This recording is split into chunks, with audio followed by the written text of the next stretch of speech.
তো আমি আজকে আপনাদেরকে দেখাবো যে ধান চাষ করে জমি অনেকেই ফেলে রাখে, মানে ওইটা ফেলায় রাখে, কোনো কাজে আসছে না।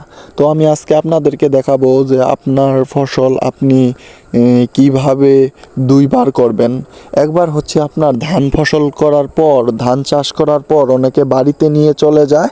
তো বাড়িতে নিয়ে চলে যাওয়ার পরে দেখা গেছে জমিটা খোলা পড়ে আছে, এরকম এই যে দেখাচ্ছি এরকম পড়ে আছে।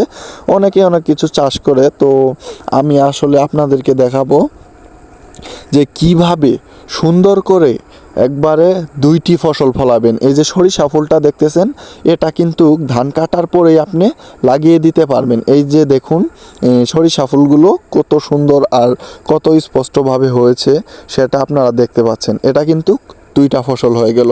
প্রথমে একটা আপনি ধান চাষ করলেন, ধান চাষ ফসল করে বাড়িতে নিয়ে গেলেন, নেওয়ার পর আবার আপনি সাথে সাথেই এই সরিষা ফুল লাগিয়ে দিলেন। এর ফলে কিন্তু আপনার কিন্তু ফসল দুইটা হয়ে যাইতেছে। আর সুন্দর করে কিভাবে ফসল ফলাবেন এই সরিষা ফসলটা, সেটা আমি আপনাদেরকে বুঝিয়ে দেবো, আর কি দিয়ে সুন্দর ফসল হবে সেটাও দেখাবো।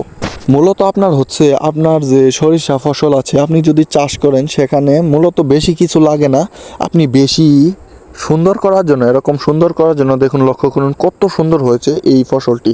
এরকম সুন্দর করার জন্য কীটনাশক ব্যবহার করবেন বেশি করে, আর সুন্দর করে দেওয়ার চেষ্টা করবেন।